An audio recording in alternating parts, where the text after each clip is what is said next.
Liz Ward has a passion for the tourism industry and the growth that comes from the adoption of innovative technologies and digital capacity building.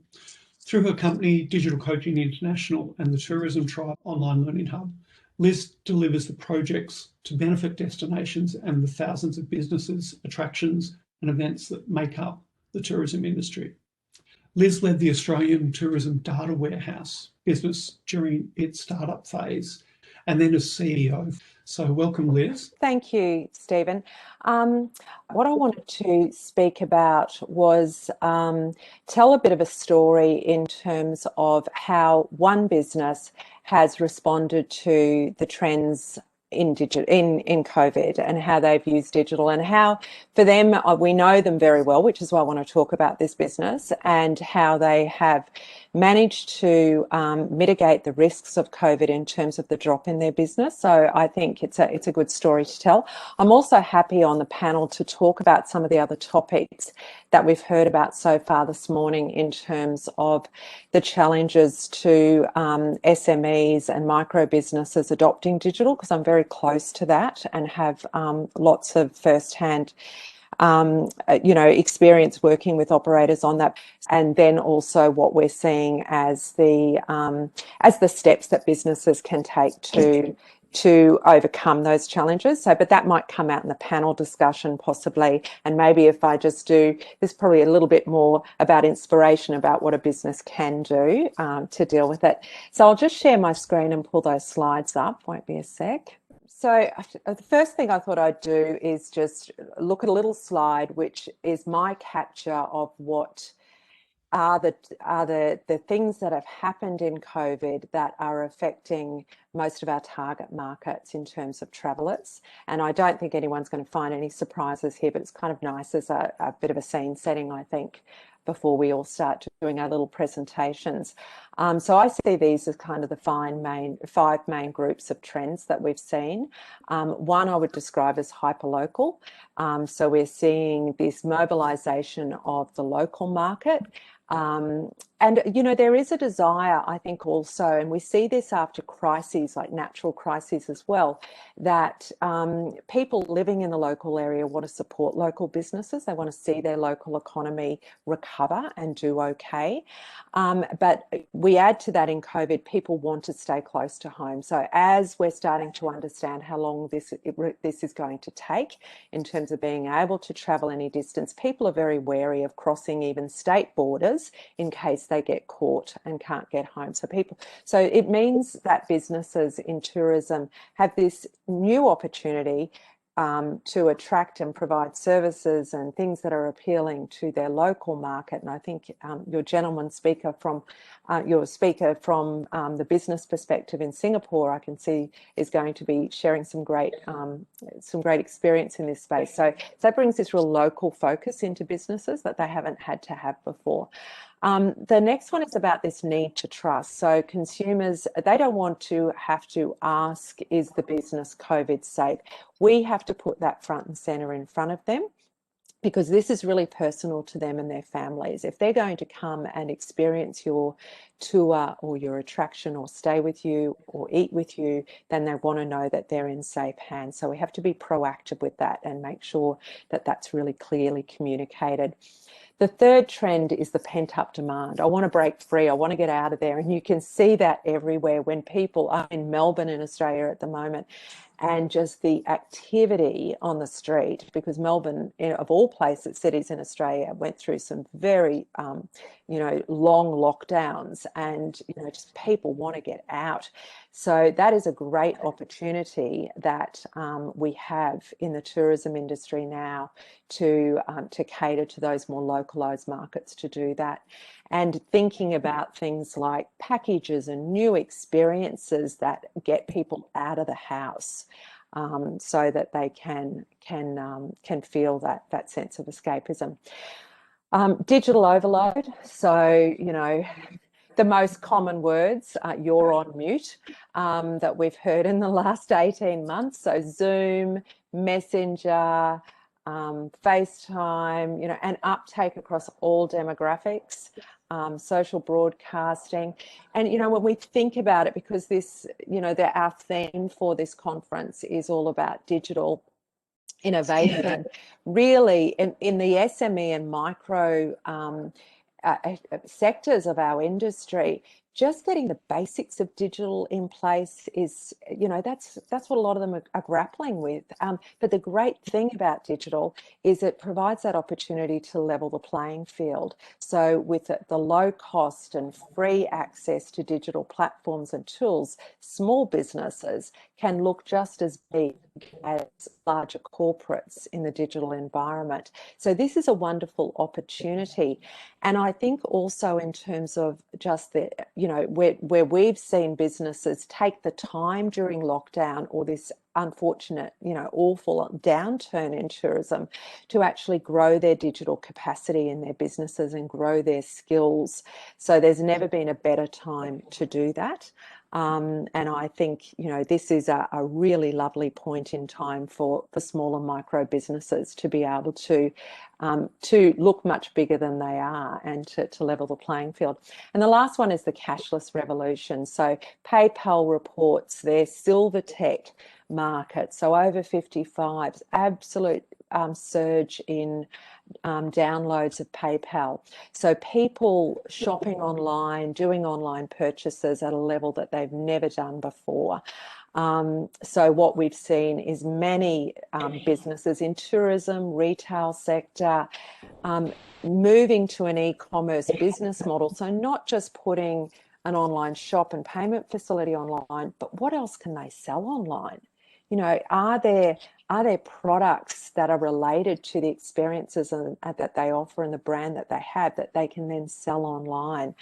And we're seeing businesses, it's one of the most sought after things that we get asked is, I need to learn how to sell better online. So not just have the technology in place, but what are the actual sales techniques? How do I create a sales funnel to bring people through a lovely sort of trust funnel to eventually get to the stage of buying from me? So we've seen this shift in thinking of businesses realizing that it's not just about having a website and basically a nice looking digital brochure, and having it, playing in social media and having a good online reputation and some distribution platforms like, say, in Australia, like the Australian Tourism Data Warehouse and online travel agencies and trade partnerships. They understood all of that, but there's been now this shift, and I believe it's also an expectation on small businesses that they need to understand the processes of marketing and sales funnels and selling online. So the expectation has shifted. And that's something I'm happy to explore over the next 2 days, if that's helpful for people as well. So that's my sort of summary of what I think the trends are. And what I'd like to share with you now, and it will only take a minute, is just how one business who we work closely with had held back for a couple of years. They had been enjoying plenty of repeat business out of New Zealand. So they're a lovely apartment building on the Gold Coast in Queensland. They'd been enjoying plenty of repeat business, a lot of it out of New Zealand. They actually hadn't had to do too much marketing. So shock horror, oh dear, now what do we do? And they were looking down the barrel of a reduction down to about 20% of sales. I can tell you that the story has been much, much better than that, because what they did is they rolled up their sleeves, and Karen, who drives the business with her husband, so we're talking a husband and wife team here. She said, it's time, I have to now stop delaying and start using digital better. So I'm going to show you some of the things that she did. So the first thing that we see as being best practice here on her website is that she has up here a banner sitting at the top of every page that encourages people to understand what their COVID safe practices are. So it's front and center on the top of every page. No one's having to ask. So it takes away that distraction.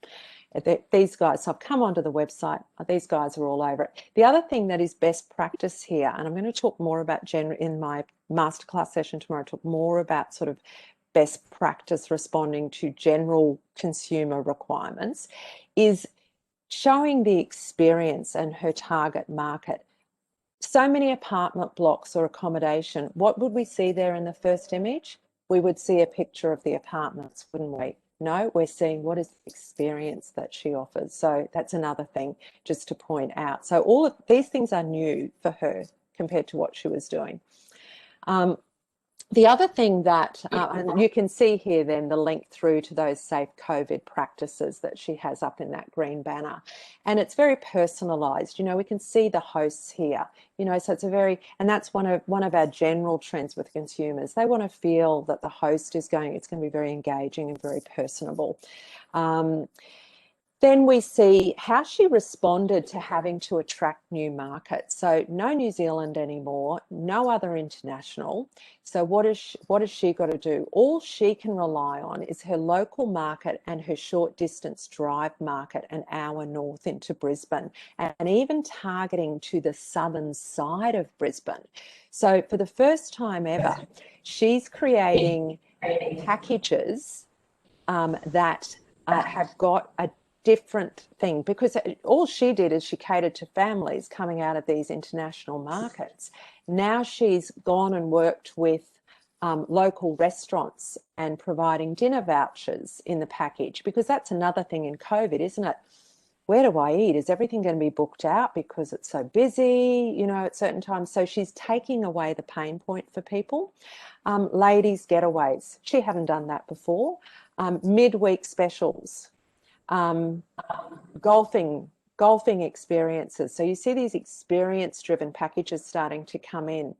And I can tell you that her targeted marketing, she hadn't done targeted Facebook ads before, but no, she got the coaching on that, she got help with that, and she managed to maintain a reasonable kind of inflow of business that she's not unhappy with, because of being able to target with specific packages to specific markets, both on a demographic level and also geographically.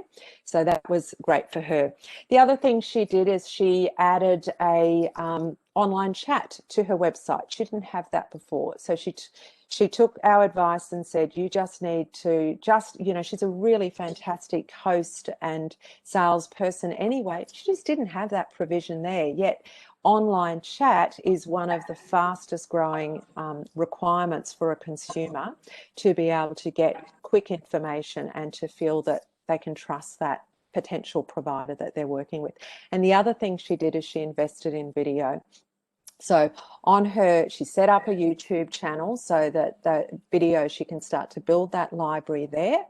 And then that's embedded on her website as well. So we saw there about 6 different things that she's done in terms of being able to rescue the revenue into her business.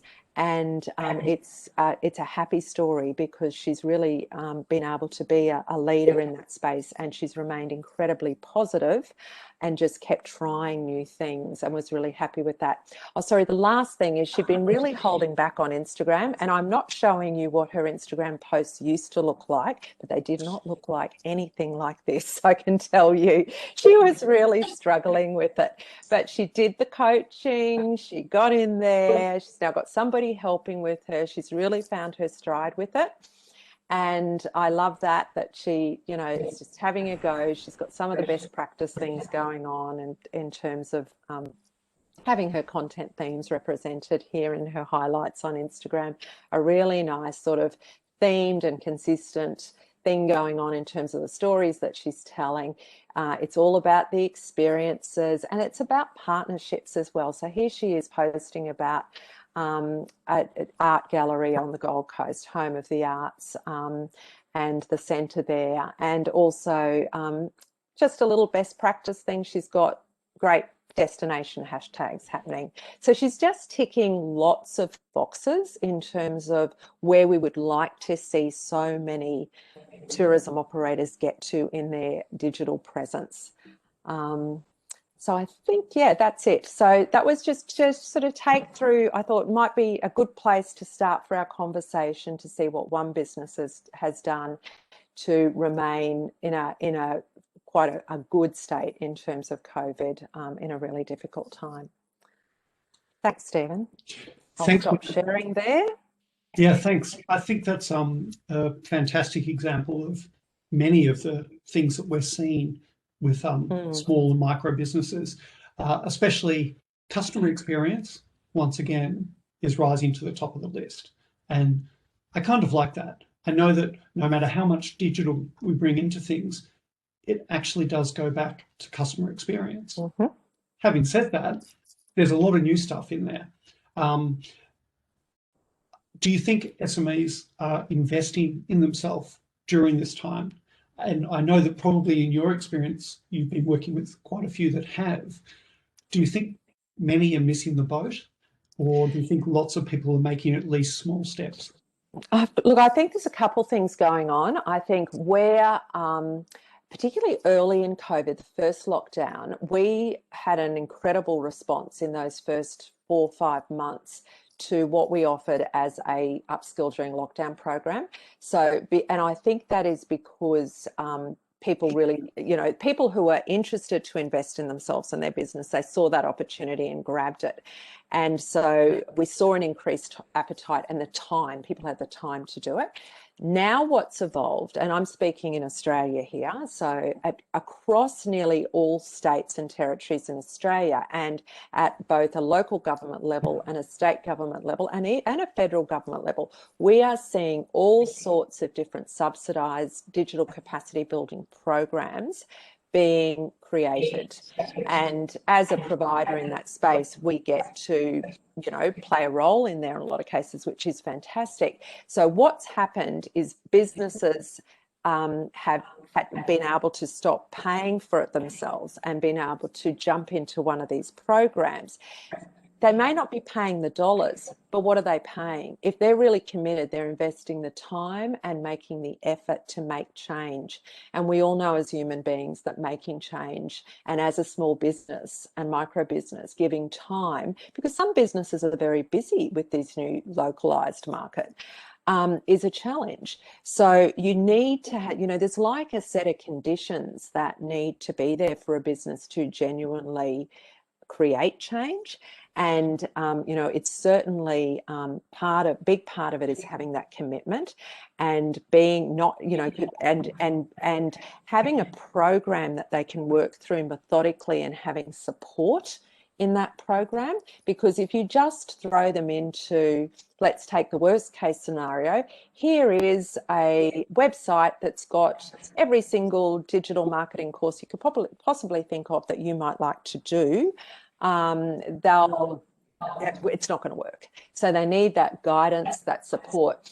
And all the research, both directly, and I'm sure many on this call will relate to this, points to key challenges that SMEs have in adopting digital technology.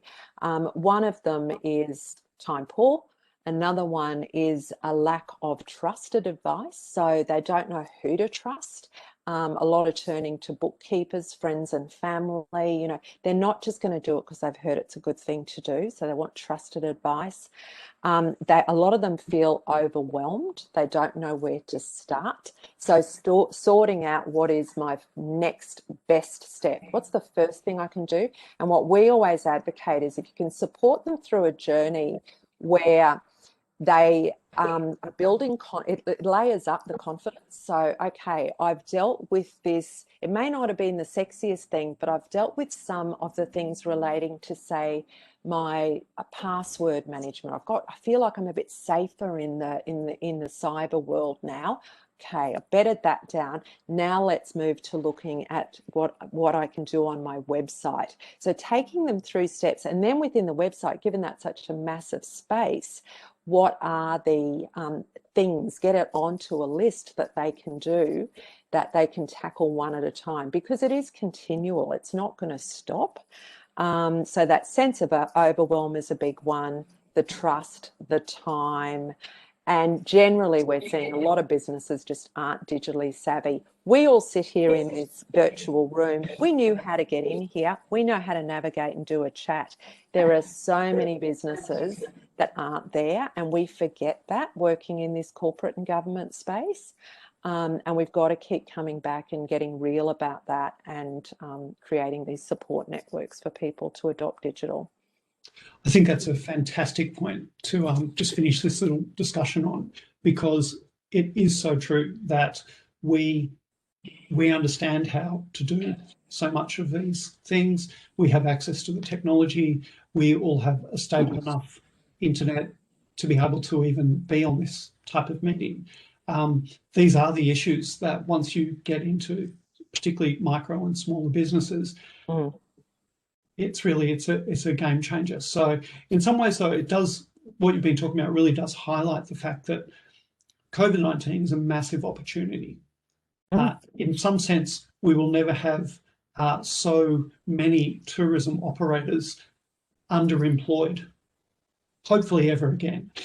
And so, you know, it's really important for all of our support organisations to take this opportunity to help the businesses step up. I think on that note, we might switch across to Ellie and have Ellie talk a bit about her area, and then we'll come back to you later in the Q&A section. So thanks, Liz, for that. So our second panellist is Ellie Tonkin. Ellie is Marketing Manager at Bundaberg Tourism. She's spent over 15 years in tourism marketing, managing community festivals, live performance and business events, including conferences, gala dinners and consulting. Welcome, Ellie. Thank you very much. Ellie, I'd love you to run us through your presentation on Bundaberg Tourism, which in my experience is quite an exceptional regional tourism body located in the southern Great Barrier Reef area of Queensland, Australia. So over to you, Ellie. Thank you. That's very complimentary. We certainly do work very hard. So Bundaberg Tourism, we are based in the city of Bundaberg. Just go to the next slide. Which is the first city on the Great Barrier Reef. We have Lady Musgrave and Lady Elliot Islands sitting off the Bundaberg coastline, with day trips and overnight heading out there. And we're just 4 hours north of Brisbane and the major population centre of southeast Queensland. There's millions of people there, and that's where we do draw our core market from. Next slide. So you can see these are our visitation statistics for the region prior to COVID. So for the year ending 2019, officially we had over 1.7 million visitors, the majority of whom were coming for leisure reasons, and you know, spending more than 3 nights, visiting our visitor information centres, and predominantly either domestic overnight or domestic day trip visitors. So we were in a really solid place. Prior to COVID, we had been growing quite rapidly, and we're really excited for what 2020 was going to deliver, and instead it gave us COVID. Next slide. This is a bit of a snapshot of what we achieved in the last financial year, just to give you a bit of an idea of what we do. So we are a regional tourism organisation. We're one of 13 in the state of Queensland, as recognised by Tourism and Events Queensland. And we have 4 key priority areas, the first being destination marketing. So I lead the team that is constantly marketing the destination and trying to get more visitors to come and spend some leisure time in our beautiful patch of paradise. We provide visitor services, which include visitor information centres and group travel support and training within the industry. We also are working on a model of more of a DMO than an RTO. So we're really pushing the boundaries of product and experience development. We are one of the smallest tourism regions in the state, and we know that we've got some exceptional experiences which visitors are discovering when they arrive here, but we have a lot more that we can do and that we intend to do, and we have a beautiful tourism community that is really keen to expand. So we provide a lot of support in that space, including digital training over many years in partnership with the Queensland Government and with Tourism Tribe, and trade training to get people into the trade space and distributing nationally and internationally. And then industry support, which is an area that we really expanded during COVID. So just a quick snapshot of what we achieved in the past financial year, pretty substantial for a team of about 16, including our visitor information centre team. Next slide. So I was asked to have a bit of a chat about our marketing strategy, specifically our consumer marketing strategy, and where we were at and how things changed over 2020 and where we're going in 2021. We had been working since my arrival 4 years ago on an integrated marketing strategy that was very digitally driven. We pulled a lot of money out of traditional advertising, and we invested heavily in our website, making sure that it was fully integrated so that we had on every single page lots of different options. We invested heavily in our blog to make sure that we have strong SEO, and that we built trust, that we were presenting more than just our incredible hero experiences, but we were supporting them with all of the other incredible small undiscovered experiences you can't necessarily be able to find easily on the internet. We drilled down into social media as a major portal of our advertising.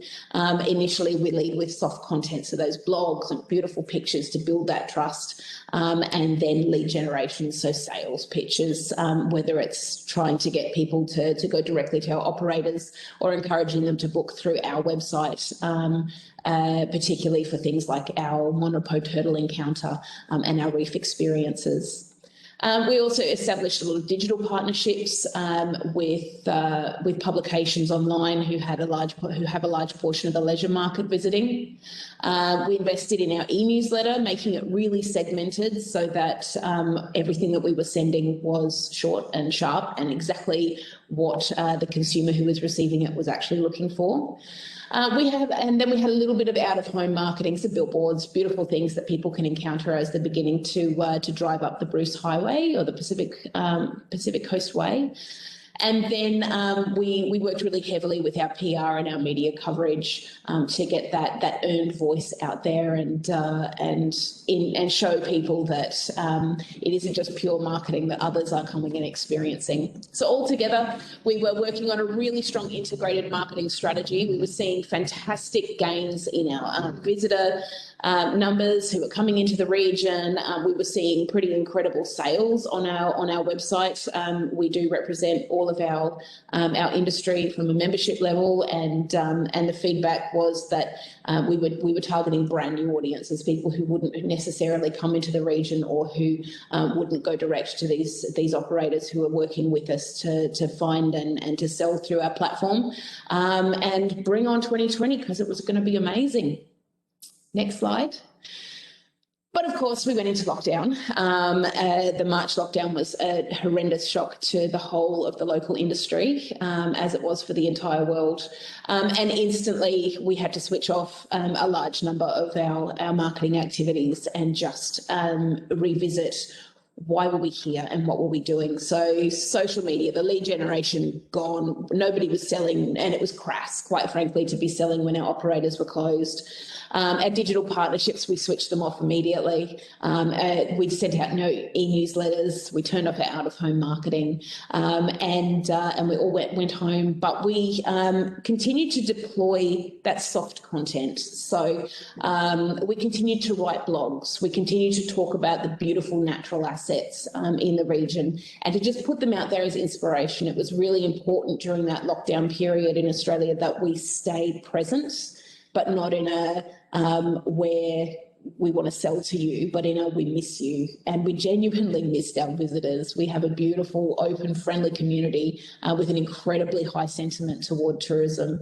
And they missed seeing their visitors coming through and into the region.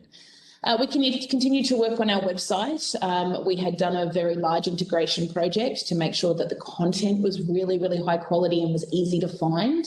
And so we continue to deploy that through the team.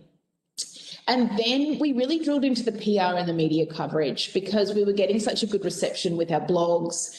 People wanted to be inspired while they were sitting at home. And so we just started to seek out some of the content that was coming through social media or coming across our desks or coming through the daily chats that we were having with operators. How are you going? What's going on? What's happening with you? And we started to send that out to media, and we actually got quite a lot of international traction, particularly with products like Lady Lady Elliot Island, the world's only pink manta ray was spotted off the island during lockdown, and they had a skeleton staff still on the island, and Jacinta Shackleton filmed this incredible pink manta ray, and that went global.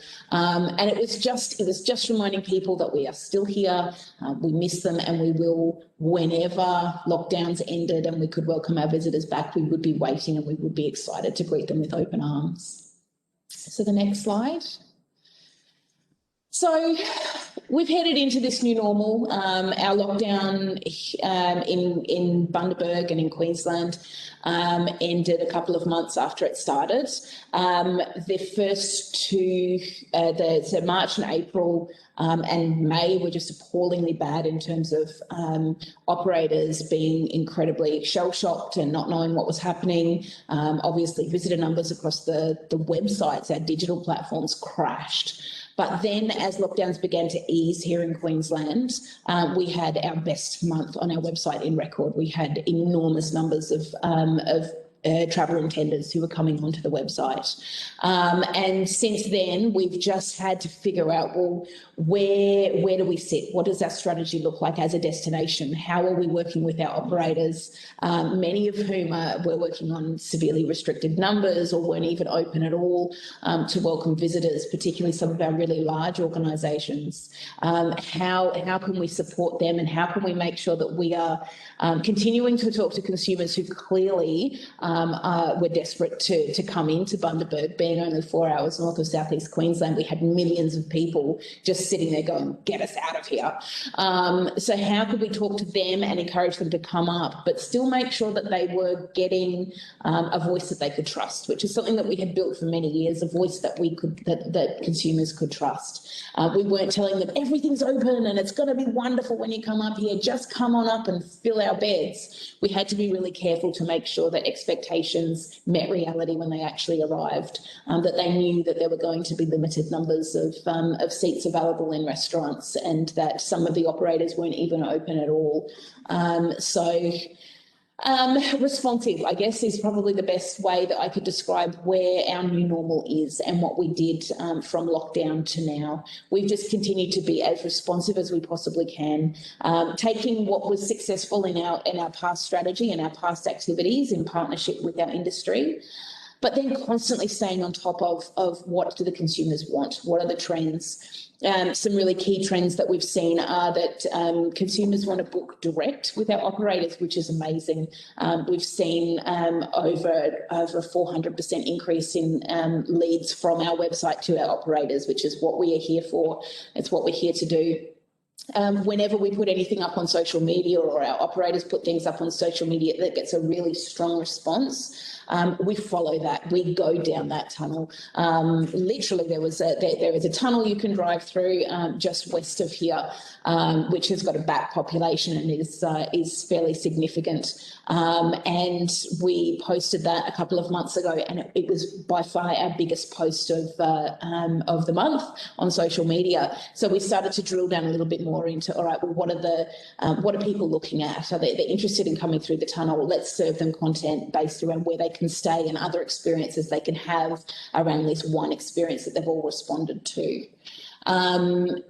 So it's all about being flexible and constantly changing, and getting our hands on as much data as we possibly can as quickly as possible, so that we can move our consumers from that place of trust and build up their interest level and move them down into that sales funnel, whether they're booking through our platform or they're coming into region and they're booking on arrival, or if they're booking direct with the operators. We just need to keep pushing them through, finding those people who are interested, and grabbing them the moment that we notice that they've shown a particular interest in something, to try and convert them across to restore the tourism industry.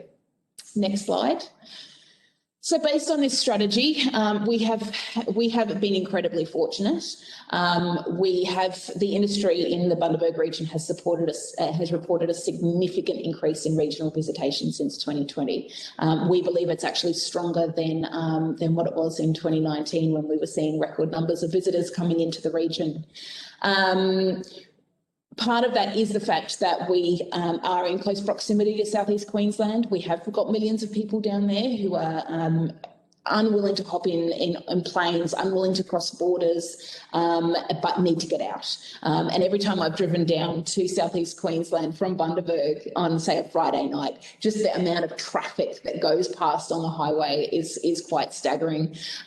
So part of it is our proximity, but a lot of it is the fact that we had done all of that digital work prior to COVID, not knowing that it was coming, obviously. But we have platforms and we have operators right across the region that were able to capture that interest and present consumers with a whole lot of reasons why they should come here. We've got our major hooks of Southern Great Barrier Reef, of the Monrepo Turtle Rookery, which is a really significant turtle experience led by rangers over summer. And then our major brands, Bundaberg Rum and Bundaberg Brewed Drinks, and just constantly tying that in with more experiences and more things that they don't know about, and serving them this really interesting content of, you want to come and see Bundaberg Rum, but have you seen the rest of our cellar doors, as an example, just to try and drive their length of stay and increase the amount of money that they spend while they're in here. So as a result, as I mentioned, our leads to industry have well and truly already exceeded 1920, and we're only halfway through, and that's just based on June to December.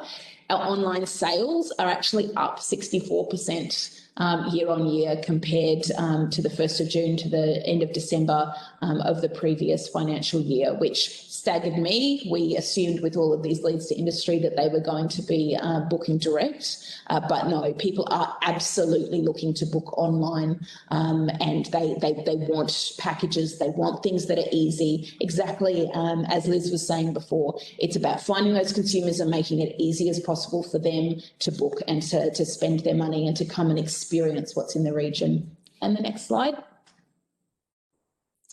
Our website traffic has increased 34% year on year. Prior to COVID, we were increasing somewhere between 5 and 10% every year on our website. So we've had this staggering increase in unique users who are coming onto our website.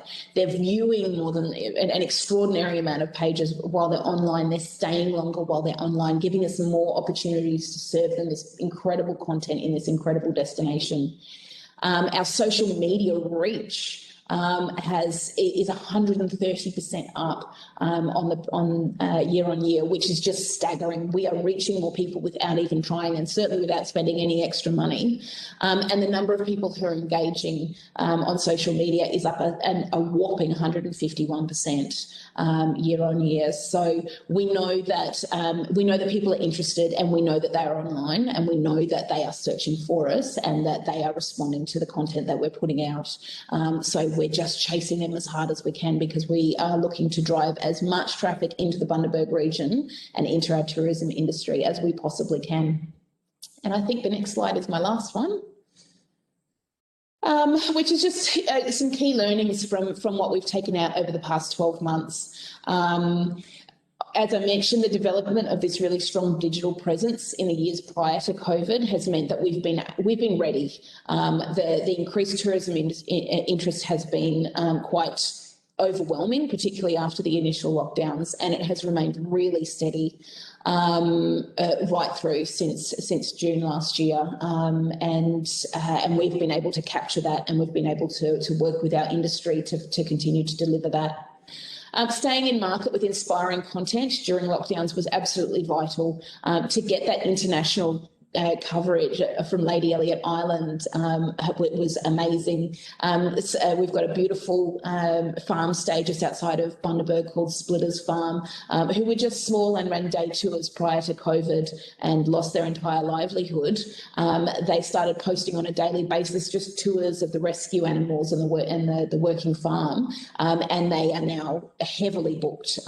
They've managed to invest in accommodation and more day tours, and they are constantly booked in both their glamping and their camping, because of the fact that they were continuing to push content during lockdowns where they had this captured audience who were looking for things to engage with, and they have just gone to a whole new level.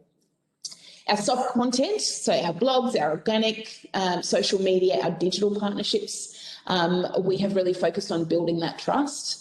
so that when we do push out lead generation, when we do go into sales strategies, we're reaching people who are already engaged and who already trust that there actually is something beyond just a sales pitch coming out of the Bundaberg region, and that it's worth converting over.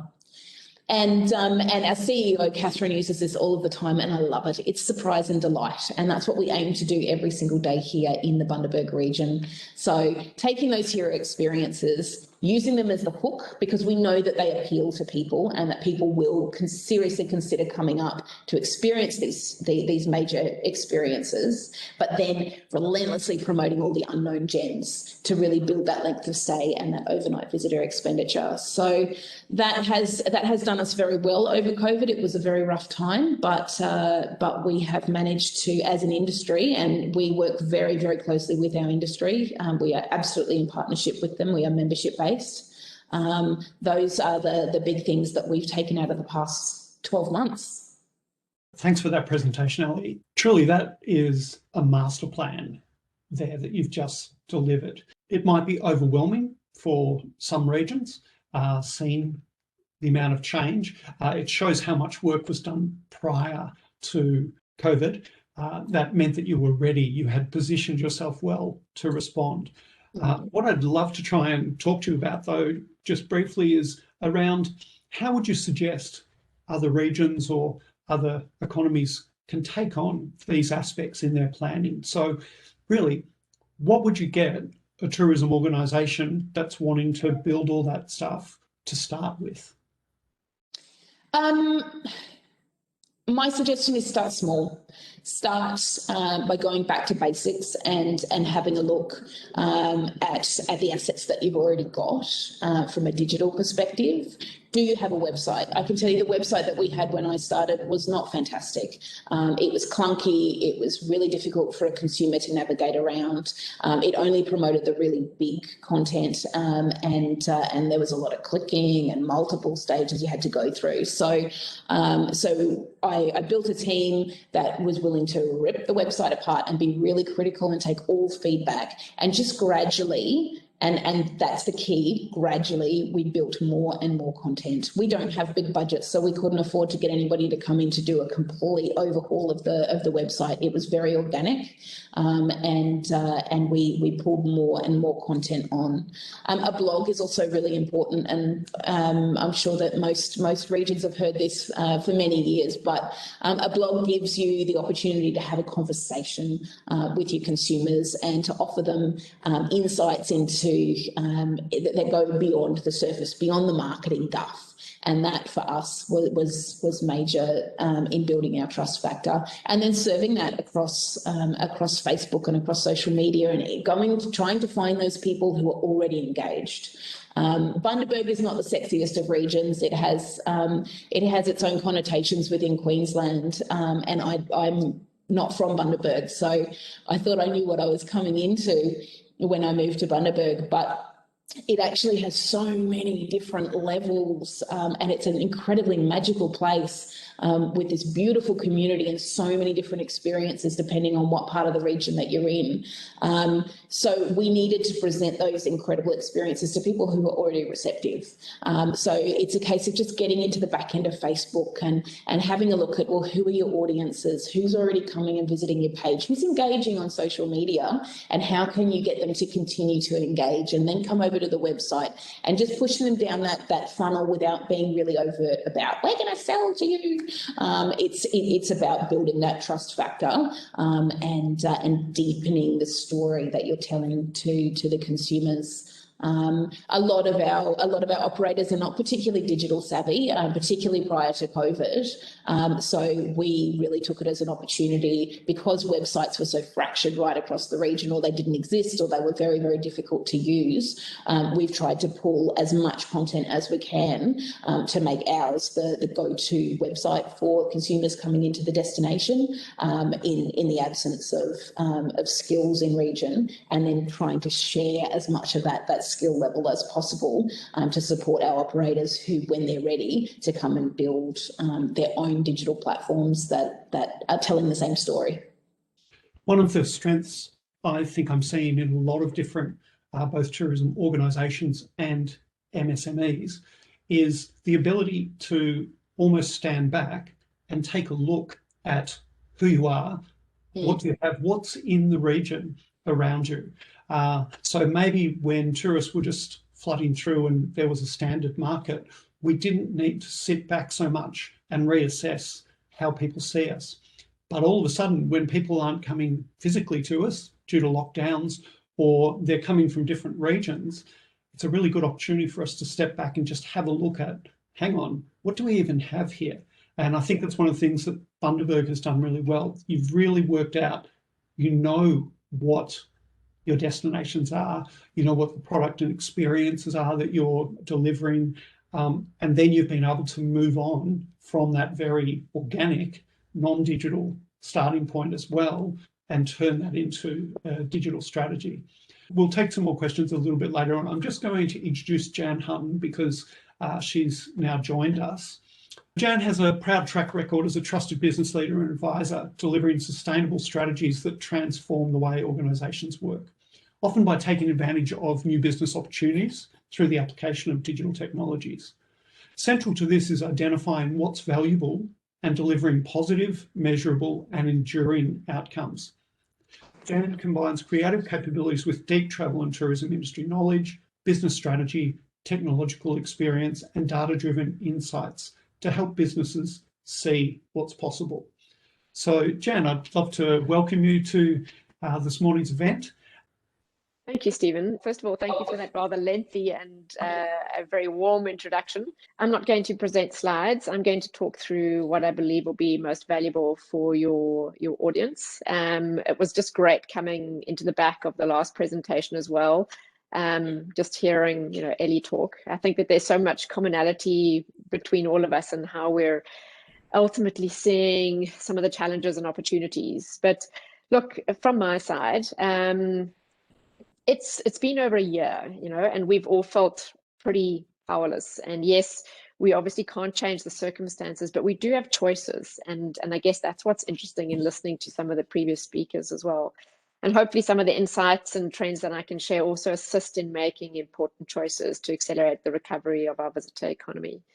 As Stephen said, I represent Australian Tourism Data Warehouse, which is the only Australian owned and managed tourism marketplace, bringing together all of our incredible tourism experiences and operators, events, restaurants, and matching them with distributors, because we know that to exist online is to exist in tourism. And that's always been true, but it's never been more true than now. So ATDW, as we're known, aims to be the digital lifeline for almost 100,000 tourism products across Australia, which is something we're very proud of. We passionately believe that we're uniquely positioned to really lead the necessary digital collaboration between government, between the private sector.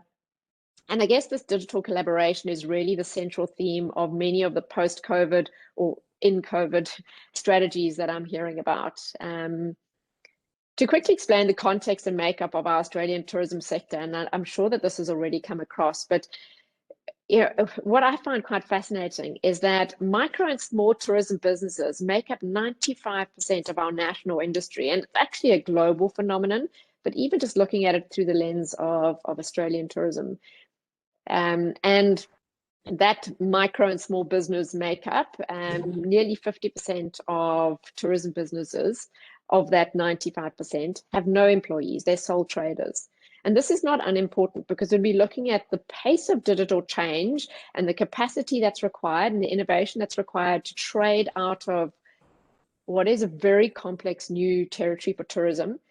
We need to recognize that 50% of those businesses are passion projects. They are sole traders that are working really hard to survive.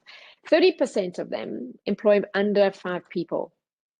So we're looking at the largest chunk, 95% of our businesses actually having a real constraint around what it's going to take to build their own tools around recovery, which is why this conversation that Stephen has created this forum for is so important.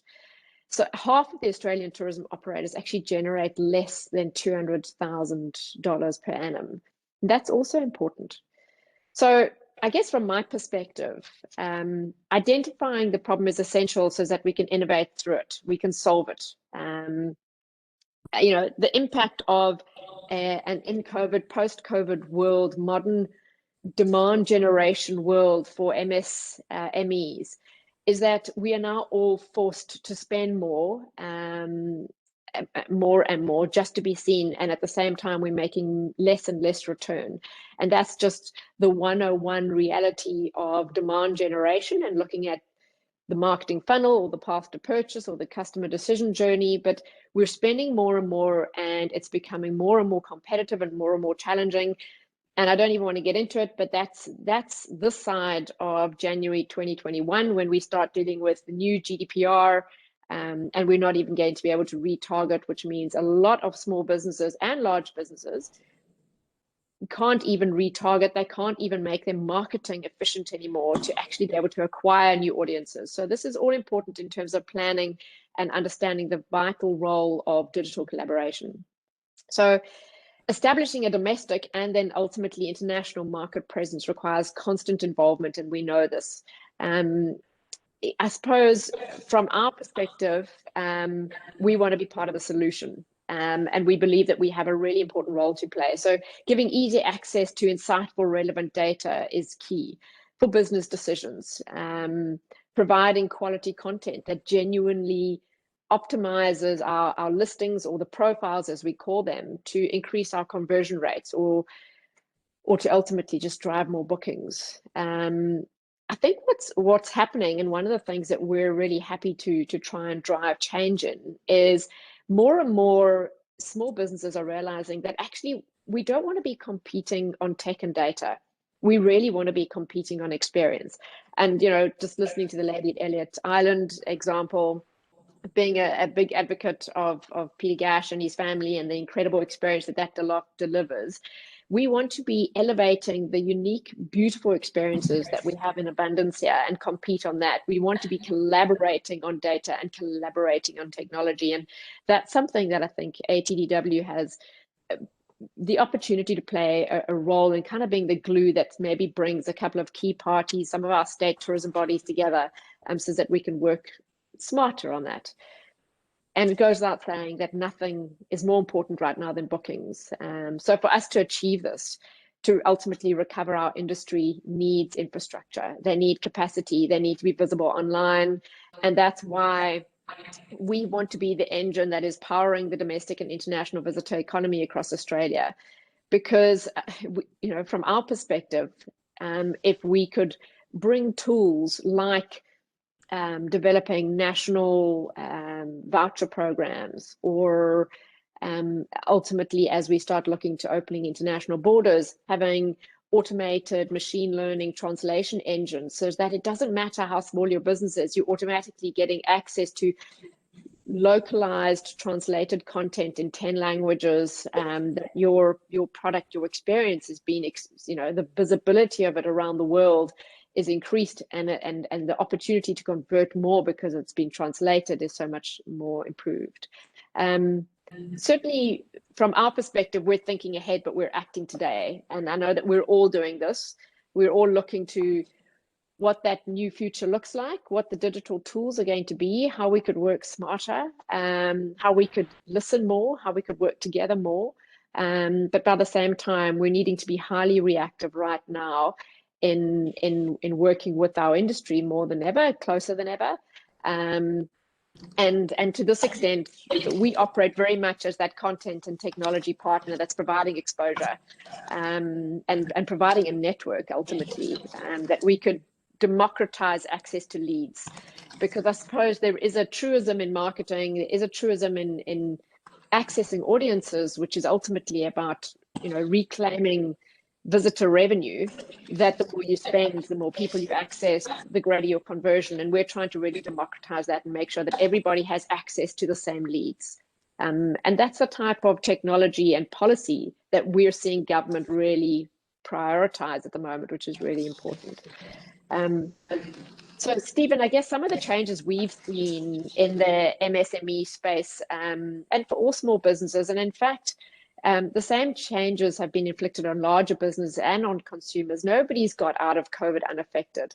The only difference is that bigger businesses probably have bigger resources to carry them through, and smaller businesses are a lot more agile to actually respond more effectively to this new environment and new consumer needs. And that's a massive opportunity that smaller businesses need to be capitalizing on.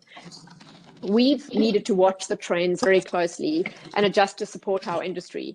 You know, in some instances, we've covered subscription costs or waived fees, but ultimately, as I said earlier, it's about actually listening more. It's about collaborating better. It's about pulling together, working as a country, as states, as regions, as business owners. Because the unfortunate reality is that the majority of our amazing industry actually do lack sufficient digital maturity and expertise to be able to navigate where they find themselves, and they need support in developing quality digital assets, especially knowing that conventional forms of marketing are going to just continue to be more and more competitive and therefore more cost prohibitive. So, you know, it's important that, I guess, we are providing mechanisms for exposure that will assist. And, you know, how do we recover if government isn't leading the charge in this at a really, really important time? And I feel strongly that we're very privileged to represent the Australian government, or, you know, working through Tourism Australia to play a pivotal role in the recovery of our much-loved industry. You know, and it's something that I'm very passionate about, but feel very privileged that at this particular time we have, you know, government behind us, Tourism Australia, that are working very closely with us, closer than ever, with our states and tourism partners, to make sure that we are providing those tools, that we are actually educating and supporting and providing meaningful value to smaller businesses. So if I could just quickly add, one of the things that we're seeing, and keep me on a time check here, Stephen, please, but you know, if we say what is a trend, I believe it's something that arises when change in external factors like technology or demographics collide with unmet or underserviced needs, and that creates a momentum behind something. And that's a really great quote from my tourism research. For example, one of the biggest, most obvious trends is that the world now consumes digitally, and we're not going back. And I guess the question is, are we ready? And many of these trends are actually very good for all of us. You know, for the first time, understanding those trends is now the difference between sustaining your business or maybe not. And some of them don't come with a price tag. It's about really making sure that you align with your audience and obsess about your audience and understand exactly what those changes mean, the psychological changes as well, to what consumers are looking for, what travelers are looking for. Some of them are obvious. We've heard them many times. You know, even being helpful is now a trend. It's an expectation. Buying local, being regenerative, which is kind of the ham and the sandwich between social foundation and ecological ceiling, as it's often referred to. So much more than just a rally for climate change. It's about justice. It's about, you know, education, health, food, land conservation. It's about giving a damn. It's about care. And I think that even some of these subtle changes are really important in terms of the messaging hierarchy of small businesses. And again, if you look at an example, and I don't want to keep using this one, but it's just the one that I heard as I entered the forum. But again, Lady Elliot Island, you have the owners of the business that are passionate about their people, passionate about the culture, passionate about the environment, and that is becoming a type of currency that is really powerful. So, you know, this is what matters to us now, and maybe especially to smaller businesses. We may be apart, but we've always had this attitude over COVID that we'll get through this together. That's kind of been the theme in many ways. You know, it's still about safety first. That's still an absolute priority. Flexibility is becoming a massive trend, and technology can assist with this. But it's also about making sure that policies do, cancellation policies. Flexibility is now central. Family, community, peace of mind, nature, and travel, you know, which is absolutely fundamental to the human DNA. And all of this is expected within a much harsher business environment. So a lot of it comes down to looking at our business proposition making sure that we are actually elevating the uniqueness of it, which is, 101, I understand, but now it really matters. And then making sure that we have the digital tools to scale that. There's some really cool concepts out there and innovations, ideas that travel businesses are doing that are really appealing to and winning over the new consumer. I'm sure you would have seen some of these. They might have even been mentioned today. But for instance, just to mention a couple, the Singapore Airlines came up with Cabin Fever, which is tickets for a meal on board the Singapore Park plane, which is just, again, talks to the appetite of consumers, and it was an absolute sellout success. I think diners paid up to something like $360 or pounds even, I don't recall, to eat on board and have a meal on the aircraft. So just, I mean, these are small things, but what I'm trying to show is the innovation of how we capture the attention and travel bug that is, this pent up energy to get out there and to experience travel. And a lot of people are really feeling that deficit. Taiwan even offered that, fake flights for travel starved tourists, which I thought was very clever. So you would actually check in to the airport, but, you'd never actually take off. I don't know why people are flooding for these kind of campaigns, but they're actually proving to be very successful. No doubt everybody would have heard about the amazing Qantas flight that went to nowhere, that kind of went out. I think Alan Joyce's words were, it's possibly the fastest selling Qantas flight in history. And it sold out in 10 minutes. And it was one of those flights that went out and you could enjoy the flight. I don't even know what the scenic route was, but they came back and landed at the same place. So it's this type of mentality in a way. And then more practically, you could look at things like Emirates that are, you can now get free global cover when you book your flight, free global COVID cover when you book your flight through Emirates. There's some other practical things I heard about Barbados that are, they've now an island that offers workers a 12-month welcome stamp. So no visa, just a welcome stamp for 12 months. Very smart. And then if you just look at the power of the voucher schemes that have just been a sellout success, Tasmania's entire voucher program sold out in 40 minutes. Same with South Australia. Same with Victoria. Just amazing opportunities for a re-innovation of how our sector works to capitalize on the absolute demand for tourism, but in inventive ways that often do take a little bit of digital innovation and partnering to be able to access those audiences. And some new consumer trends, like everybody would have heard of Muji, the homeware icon that's opened its first branded hotel. But with a massive focus on digital nomads, because they know the future is now, going to forever be unplugged. That for many of us, never again will we sit in a cubicle or behind an office desk, certainly not for 5 days a week. Many people can now work wherever they want to. And this whole digital nomad consumer opportunity is accelerating the modern world of work, essentially realizing that we can live and work anywhere as long as I have Wi-Fi. And so lots of hotels are starting to actually gear around this and change their offering and capitalize on these consumer opportunities. I don't know if anybody saw this past weekend in the Sydney Morning Herald highlighted van life, which is nothing new, but for the first time they've highlighted kind of hashtag boat life, which again is just reinforcing how do businesses, small businesses specifically, that can be more agile, tap into the digital nomad, because now we realize that we don't need to be tied to a place. People that are currently working from home are just breaking that connection, and hotels are starting to, and small businesses are starting to look at how they could reconfigure their offering. Hotels are having more communal areas, more restaurants on site, more concierge services, fiber optic networks are a given. Because people possibly don't mind sitting in quarantine if they're going for a much longer period. So how do we build that resilience into our own business and our own services to make sure that we're capitalizing on those new trends and are making our businesses a little bit COVID resilient? So Thanks. Look, I think from an ATDW perspective, I'll just end by saying we've seen some really rich data, and there's a lot of things that we took for granted in the past, but from our perspective, some of the trends are absolutely at the heart of it. It's about digital collaboration, and being able to work together with data and technology to innovate and trade through this and provide those tools to an industry that doesn't have the capacity. One of the issues is that we're asking an awful lot of our MSMEs to be able to, in fact, re-envisage their business.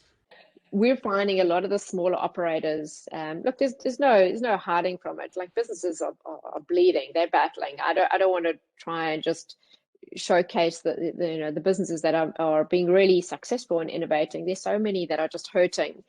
And sometimes it's actually just, organizations like ourselves and lots of other organizations that are there to support and guide. But the ones that have started to adjust in time and are successfully surviving through COVID are businesses that have got back to basics. And I certainly don't want it to just be about technology. In fact, if anything, the things that we took for granted that are really precious, that we don't want to live in a touchless world. A lot of the smaller businesses are actually getting a lot more intimate in terms of bespoke experiences, exclusivity, how they're engaging their audiences.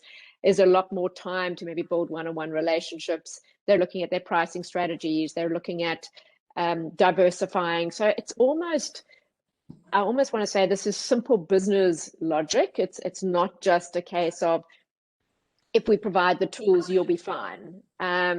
So yeah, we're seeing that come through ATDW, which is kind of the shop window in a way of the state of tourism. And we could see just through their profiles and how they're building out those profiles that they are reorientating and starting to really pay attention to the quality of the experience, that in a way that is truly high quality and distinctive, and get back to what they believe their audience wants. Yeah, thanks for that. So what we'll do now, we'll actually have a look at the experience of a small business in Singapore run by Mr. Yock. I spoke to him just earlier this week, in fact, and interviewed him to find out a bit about his business. The only way to really know a city is to shop, eat, and do as the locals do. That's what their motto is.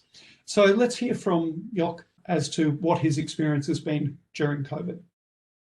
Tribe is actually one of the few independent boutique tour operators in Singapore.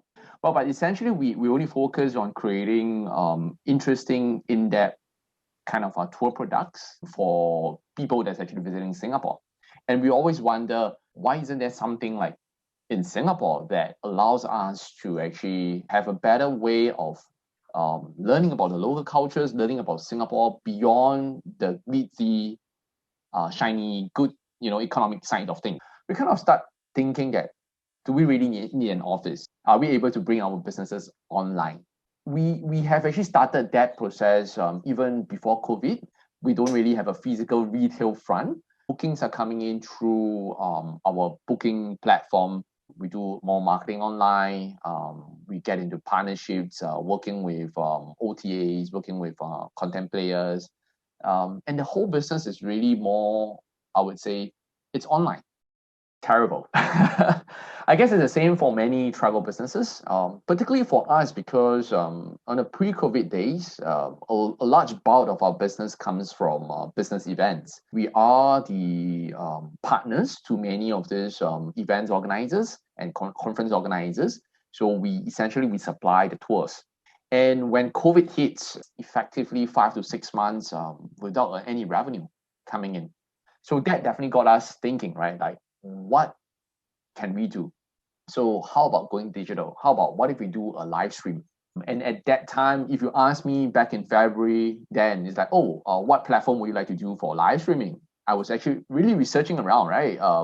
Will it be Twitch, Facebook Live? Will it be YouTube? I have absolutely no idea what it was. But I know that if we were to do live stream, that might actually form a new business stream for us.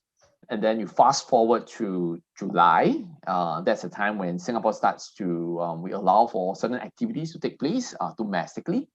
Maybe live stream could work, but I don't want to do a conventional live stream that you have a guy just going down the street.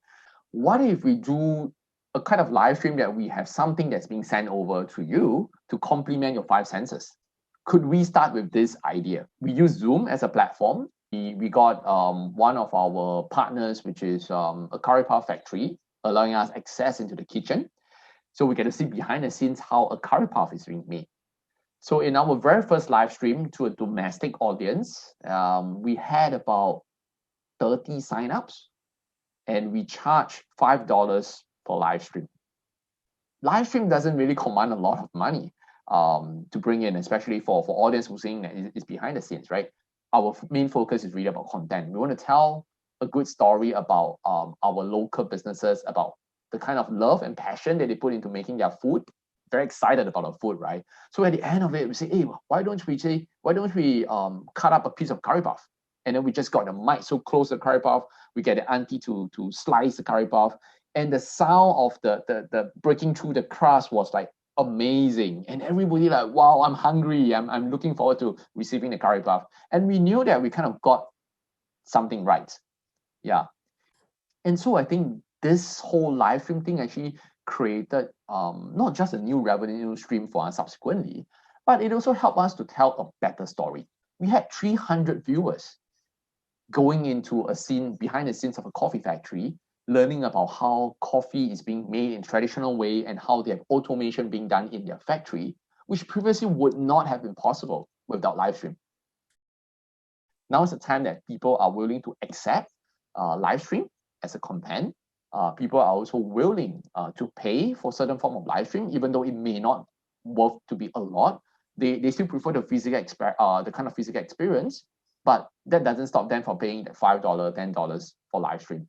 But right now, we can actually do 80 people, 100 people concurrently doing this activity together in their own home, and yet learning about culture, about this destination at the same time. So again, digitalization and technology helps us to actually achieve all these things, which previously was not possible. And I think this is exactly what makes that hook where, oh, this is interesting. I'm seeing this live stream now. When I visit Singapore, I would actually like to go on the same itinerary to witness and to see for myself, to experience this time real time, what it feels like. It's really learning on the job. And for, to be honest, even to today, in our pool of guides, less than 15% are willing to actually do digital. It's not an easy transition process for the guides. Indeed, we actually spend a lot of time. So we have one person on Zoom to do the admin side of things. One person will be on site providing advice, and then we have a guide or two guides that's doing their dry run and rehearsal. We did this for many hours, countless times of rehearsals of sort, getting them comfortable. The audience only see through your camera, where it's being placed, what is the angle you want to do. So there are certain ground rules that we actually teach them and share with them to say that let's avoid this, let's avoid that. So it's not going to come easy and immediate. It's not about theory anymore. It's really about you really have to be on ground, doing it many times to get really comfortable with it. There's no course that teaches about doing live streaming on Zoom on a tour. Of course, now I think that it's starting to come up. Some companies are coming up with training materials, but from the time we started until now, we are doing our own trainings with the guides, and we are constantly getting new people to come in, give it a try. The guides are also paid now a lot more, despite it being like an 1 hour work. They are actually being paid equivalent to a tour that is for 2 hours, because at the end of the day, right, it takes a lot more skills now to do a 1 hour session as compared to a conventional traditional guiding. Data privacy, it is definitely very true, especially if we are, let's say we're dealing with deliveries, right? When we do live stream and we have something that's delivered, how do you want to ensure then that the data that the guest has booked with you, from delivery address and all those things, they are actually completely stored in a secure way. So for us, we actually delete it away immediately after the event. We don't even want to store any of this data, so that we also won't get into the future issues that, oh, why are you still having this data? Or if you are holding on to this data, how are you actually storing this sort of data? So it is always in the top of our mind. But I would say that we have not actually adopted a lot of digital tools to secure all this private data at this point of time. most of the businesses like us, right? We, as much as we talk about digitalization, digital is moving from Excel sheet to Google Sheets, right? When you move to a cloud, it is actually it is really quite a big step for many companies. So if you ask me, the biggest thing is really about how can we integrate all this together for a business, and for a business to really make sense that what is the kind of data you really need, and how can you make better sense out of it? What are the type of data you should store? Because like you know, I mentioned about how we delete away addresses immediately after the event is done. To many companies, they will just archive that email. It's somewhere in the email. You know, it may be password protected, but is that enough? What should I store? What should I not store? Most businesses won't know, and I think this is the part that a lot of education needs to be done, and this has to be from probably from the government level. I will envision the future to be more of how digital and physical is actually weaved together. You know, how do you use digital tourism or digital tools to actually enhance your physical on-site kind of experience?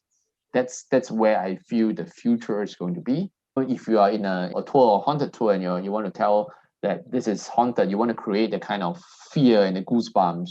Hey, maybe there's a sound that can just be played as part of a whole tour experience through your own mobile phone because you're connected to some apps, right?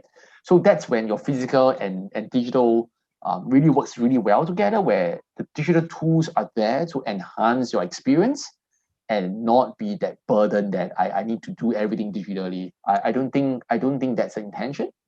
Yeah, so it's meant to complement each other. I know that Singapore Tourism Board is actually investing into creating augmented reality assets as part of an initiative. I think by end of this year, there's going to be, I think, more than 1,000 of such assets going to be made available free for the public to use. Then the next question is that how can someone actually use it to the benefits?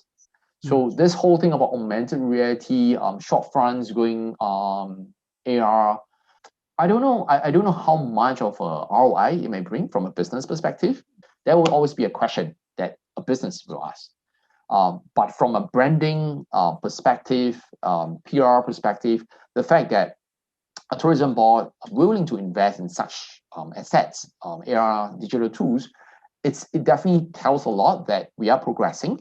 The true litmus test is that how can your creators out there, your content curators or your creators out there, how can they make use of the assets you've created and create brand new offerings and products out there? I think that really shows how much your sector has evolved, because if your products or assets you created is being used by creators out there, it definitely shows that you have created good products, good assets for us to use. Mr. Yock talks of some of the issues relating to data privacy and online security. Are MSMEs set up to fail in these areas due to the lack of an IT department for support? Who'd like to take that one on? I'll tackle that first of all, Stephen. And you know, because we see it all the time, a lot of them aren't aware of just a few things that they can do to create more security around themselves and their businesses. And I guess their lack of setup or lack of awareness is the biggest concern for them. And they, you know, leave themselves incredibly exposed. We see it again and again, like just not even having safe password management is one of the most critical things. That if we could get everybody to understand that practice, that would tighten that would reduce their exposure, and simple techniques of not passing any critical data, passwords, logins, etc., through email, for example. You know, just people just don't realize the risk that they have, and it is a fundamental step to digitization of a business that they put those simple practices in place. So yes, it's I don't know that they're set up, it's the lack of setup that means that they are exposed. And the craft of cyber fraud is becoming, there's like less profit in it now. However, the techniques that are being utilised of if they get a bite and then they stalk on social media to learn more about, so they go to more effort. But it's not overall, we are still seeing even large organisations being caught out by that. So the safe password management good practices gets businesses a long way, but what's happening, that sort of deals with the current situation, but also what we're seeing is this much more advanced techniques happening that are catching out bigger businesses as well. So it's just a continuation, and we've got to get them to get the basics in place first. Yeah, it does seem to be a bit of a double whammy, doesn't it? It's both getting small operators to understand data privacy and digital risk, and also not to be able to be tripped up so easily by the more and more complex methods to have people do so. I find this is not a conversation that is restricted to digital tourism. I've done quite a lot of education in data privacy to an awful lot of businesses, and the key thing that it always comes back to is human behaviour. So the vast majority of times we talk about hacking, and we would use words like cybersecurity and so on. Actually, the problem is that the humans involved didn't quite know what to do. Now, one of the problems that we have in the tourism industry is that because of that long tail of small operators, how can we make small steps for them to understand password management, understand things around data privacy and cyber and so on? Ellie, with your Bundaberg tourism, do you take these ideas out to operators, or is this still something that happens more at a regional level rather than an individual level? Yeah. We have to work in partnership. We are here as a membership-based organisation, and our primary role is to support our tourism industry. So we take everything that we do wherever we can out to our membership base and to our local industry. It depends about the maturity, though. There we have I guess, unofficial tiers of operators who we work with in different ways. So we've got our highly advanced operators, and some of them are very big and some of them are one-man shows, but who have engaged and gone through a series of trainings, including our trade training, digital training with Tourism Tribe as an example. And so we will present them with opportunities in a different way to how we would present somebody who hasn't done any training. We're constantly trying to communicate and bring them on board and bring them further and further up into a more mature level of operating. But for many of them, they don't have the time. They're intimidated. They're so busy focusing on, getting sheets on beds and getting people through the door that they're not going to do any of this digitisation. So that's where we're looking for different ways that we can support them by having them on our platform, giving them a voice, and then constantly, this is what we're doing, we'd like you to do it with us, have you thought about this, these are the opportunities. So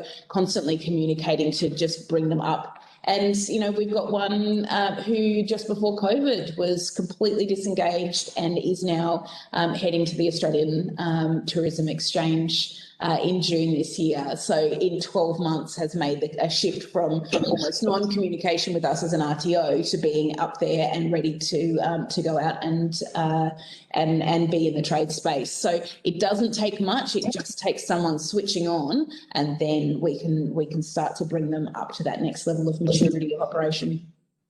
So it sounds like this is an area that governments, policymakers, tourism organisations need to make bigger steps towards.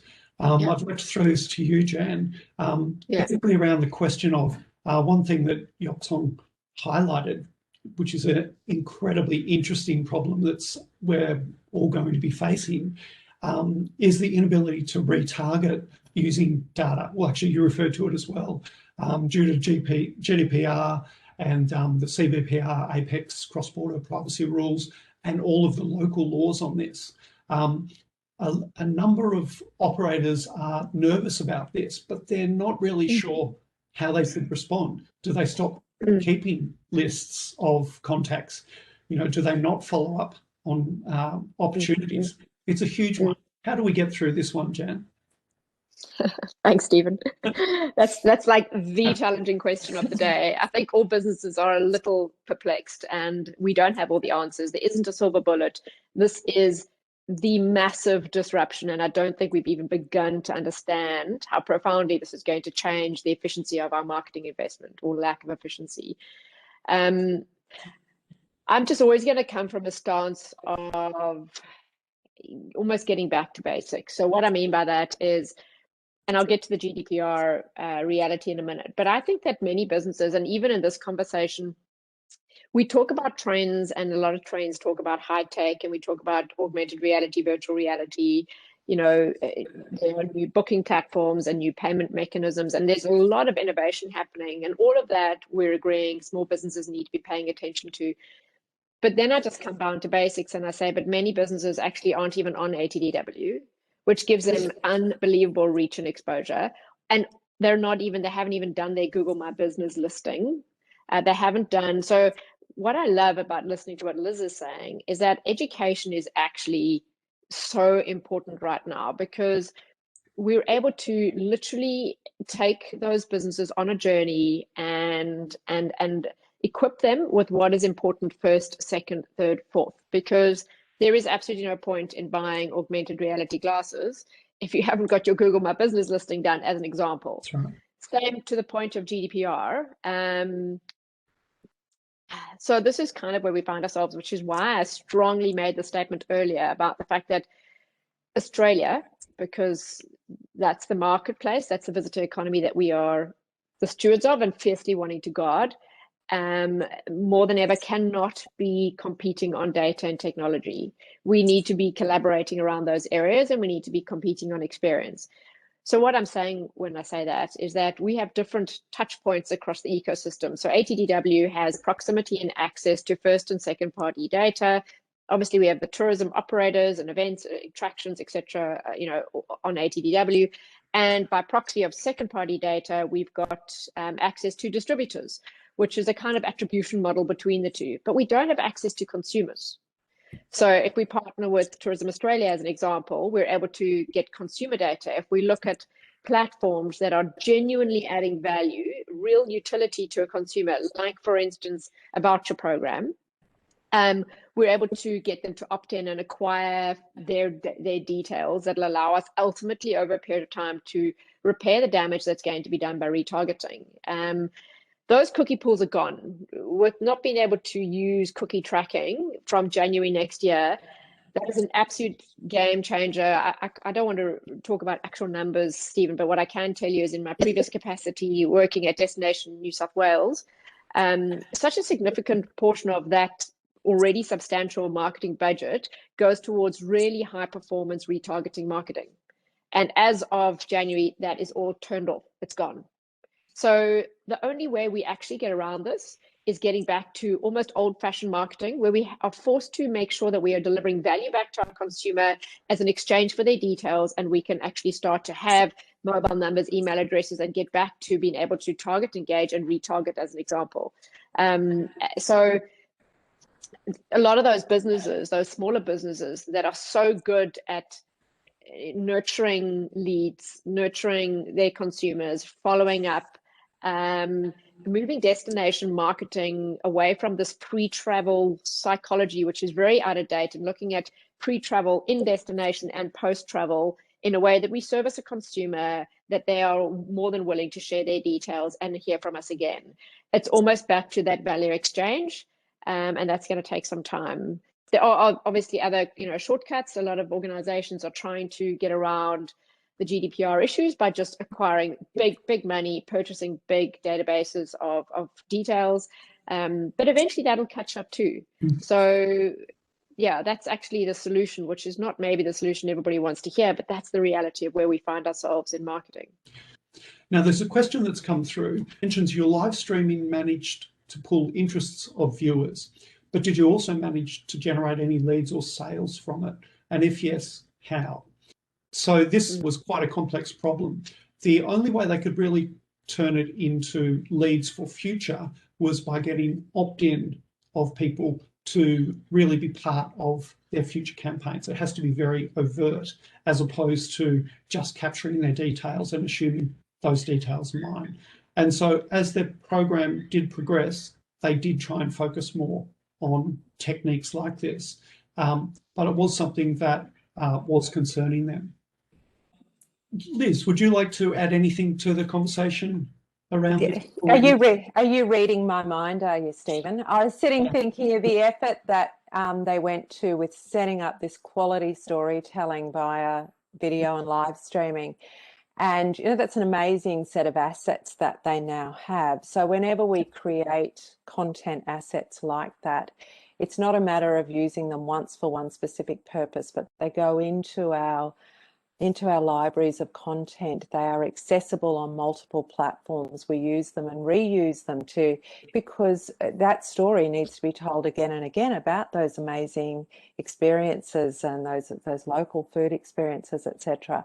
So hopefully that video content was captured and is able to be that we would find that on YouTube, for example, and that it would be well search engine optimized for people who are searching, you know, in line with what that story was. Hopefully they have edited that video and used pieces of it within maybe blog posts, maybe short social media videos. Maybe they've spun it out onto a reel in Instagram. Like, it's just a matter of always looking for the ways to reuse that content, because that has become a real platform for them in a storytelling and marketing sense. So, you know, they can use it again. Interestingly, one of the things they really discovered from the experience was that it was the live aspect that was the gold nugget. And so from that, it meant that they realized that they didn't want to just capture the whole thing as a video and put it up as a YouTube video or something, because without the live aspect, including the concepts where they were talking about gamification, trying to really draw in the user to the experience. But yes, they have managed to chop that up and use it in other ways. And that really is where we have to use our skills and our markets to, you know, to drive these things. So I'd like to jump where we're fast running out of time, but it's a great conversation. Is there a shortage of skilled workers to support digitisation in the tourism industry? Hands up, who says yes? Who says no?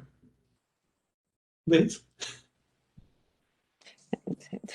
I think we're always going to be skills deficit in this space because it's always evolving, you know, and certainly in my experience, there is a big gap in the skills in the industry, particularly in the SMEs and micro space, and where the consumer is at on the front end of what they're doing and what the business can deliver. There is definitely a gap there.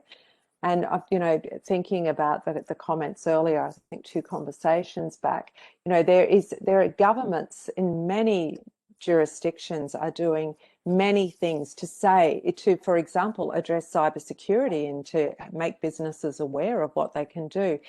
The challenge, both for big corporates, government organisations, everybody is trying to capture the attention of the SMEs and the micro businesses and get them to engage in that awareness and upskilling. That is the biggest challenge on the ground on a day-to-day basis, is getting their attention and getting them to realise what the impact is on their business, so that they are motivated, or getting them to pay attention to a small case study, a small digestible piece that they've got time to grab on their phones, that inspires them to want to do something. This is a constant challenge. Yeah. So we're seeing this as a new theme in education generally, in that we're shifting from do a 3 or 4 year degree at the start of your career and never study again.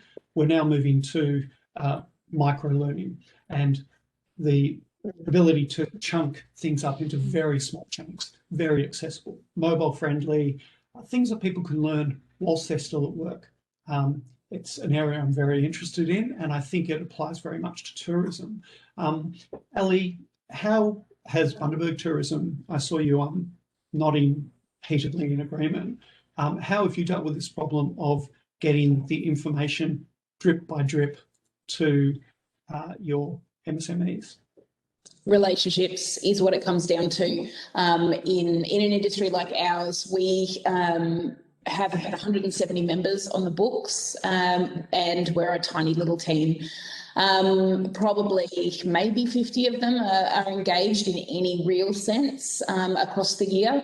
And and Liz, you would have seen as you come into region to deliver some of our digital training, that it's the same people. It's always the same people who are turning up at every event, at every training, who are reading, who are responding, who are coming back with stats and data to help us in our case studies and to when we go to government. So for us, one of the things that we've been able to do through this COVID journey has been really look at what our Visitor Information Centre team, what role they play. Obviously, the numbers of visitors coming through the centres has dropped significantly, and so we've needed to find value and motivation and purpose for them in their roles. So we've been doing a lot of upskilling with the Visitor Information Centre employees to get them to engage and to start to build those relationships and just begin to draw those people in and